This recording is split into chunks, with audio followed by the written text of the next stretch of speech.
चंद्रमा की जो स्थिति होती है, चंद्रमा के दर्शन होते हैं, उसके बाद ईद का पर्व मनाया जाता है। हमारे यहाँ हिंदू धर्म में करवा चौथ का व्रत होता है, वो चंद्रमा को देखकर मनाया जाता है। चंद्रमा दिखता है तब उसकी गणना होती है, उसकी गणना के अनुरूप ये पर्व मनाया जाता है। दीपावली होगा, होली होगा, ये सारे पर्व जो है वो चंद्र की गणना के आधार पर होते हैं।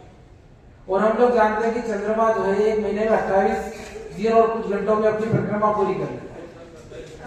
तो ये पूरा समय हमारा अंग्रेजी कैलेंडर का 30-31 दिन आता, कभी 29 का था। इस बार जनवरी जो 31 का ही है, लेकिन फरवरी का महीना जो है वो 28 या 29 का है।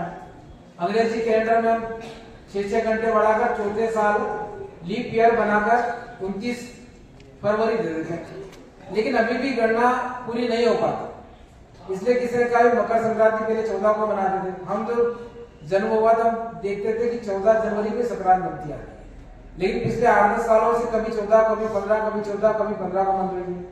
इसका कारण है कि यह पर्व केवल एकमात्र ऐसा पर्व है जो सूर्य की गणना से मनाया जाता है।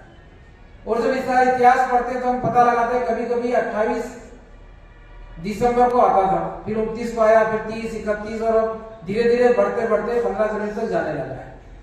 तो कहीं ना कहीं सूर्य की गणना के आधार पर, जिससे हमारा कैलेंडर बढ़ता है, पंचांग बनता है, उनके आधार पर हम ये त्योहार मनाते हैं। तो इसलिए आप देखोगे कि जो मकर राशि का जो बात होती है वो सूर्य की बात होती है, वो इसलिए क्योंकि ये त्योहार इन तारीखों में पहुंचता है, क्योंकि सूर्य अपनी दूरी पर लगातार और चक्कर जब लगाता है तो अपने स्थान पर घूमता है, लेकिन चंद्रमा के संबंध में स्थिति बदल जाती है। उसमें भी तिथियों की घटने बढ़ने से वर्ष में 10 दिन कम पड़ जाते हैं सभी धर्मों के अनुसार।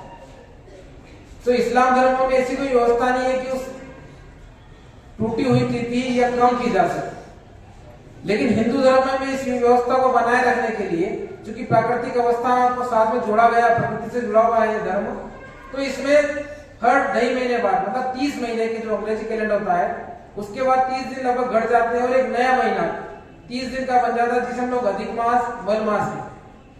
उसका कारण ये है कि उस अवधि को पूर्ण करना और प्रकृति के अनुरूप उस त्योहार को मनाना।